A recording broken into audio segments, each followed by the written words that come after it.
नमस्कार, बहुत बहुत स्वागत। मैं हूं आपके साथ ऋतु ज्ञानवानी। आप देख रहे हैं न्यूज़ 18 का डिजिटल प्लेटफॉर्म। ईरानी द्वीप खर्ग पर अमेरिकी हमले से चीन के हितों पर चोट हुई है। इस कारण इस जंग का भविष्य और भयावह होता दिख रहा है। इस बीच भारत और ईरान के बीच एक डील हुई है। इस डील के तहत भारत आ रहे दो तेल टैंकर शिवालिक और नंदा देवी को स्ट्रेट ऑफ हॉर्मुज पार करने की अनुमति मिल गई। क्या वो डील बता रहे हैं सामरिक मामलों के जानकार ब्रह्मा चेलानी। उनका कहना है पश्चिमी एशिया की स्थिति भयानक बनी हुई है। ईरानी द्वीप खर्ग पर अमेरिका के अब तक के सबसे बड़े हमले ने जंग का रुख बदल दिया है। इस द्वीप पर हमले के कारण सीधे तौर पर चीन के हितों पर चोट हुई है और इस बीच ईरान के साथ भारत के कूटनीतिक संबंधों में काफी सुधार हुआ है। दोनों देशों के शीर्ष नेतृत्व के स्तर पर बातचीत हुई है। ईरान ने स्ट्रेट ऑफ हॉर्मुज से भारत के दो टैंकरों को जाने दिया है। ये दोनों टैंकर स्ट्रेट ऑफ हॉर्मुज पार कर भारत पहुंच गए हैं। लेकिन सबसे बड़ा सवाल यह है कि जिस स्ट्रेट ऑफ हॉर्मुज पर ईरान कब्जा करके बैठा है, वहां से उसने भारतीय टैंकरों को जाने की अनुमति आखिर क्यों दी है? तो देखिए, ईरान के साथ डील, इसके पीछे की कहानी सामरिक मामलों के जाने माने विशेषज्ञ ब्रह्मा चेलानी बताते हैं कि उन्होंने एक्स और फेसबुक पर एक पोस्ट किया और लिखा कि भारत और ईरान के बीच एक डील हुई है।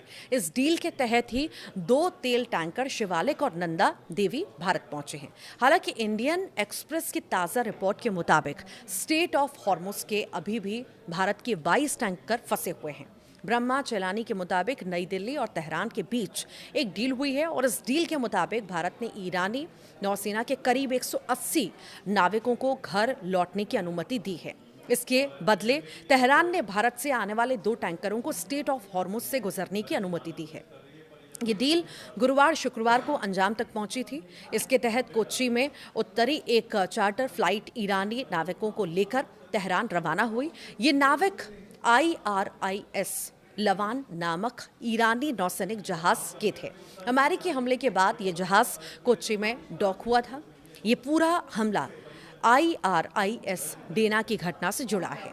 4 मार्च को अमेरिकी सबमरीन USS चार्लोटी ने हिंद महासागर में ईरानी फ्रिगेट IRIS डेना को दबो दिया था। हालांकि ये घटना भारतीय जल क्षेत्र से बाहर हुई थी। इस घटना में ईरान के 87 नाविक मारे गए, 61 अब भी लापता हैं और 32 को बचा लिया गया था।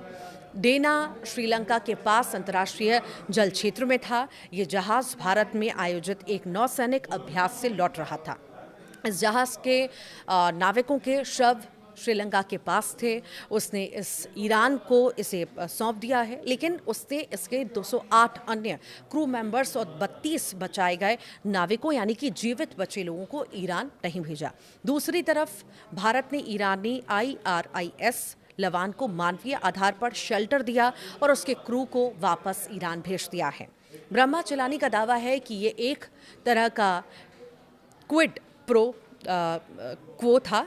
भारत ने ईरानी नाविकों की मदद की, बदले में तेहरान ने भारतीय तेल टैंकरों को सुरक्षित भेज दिया।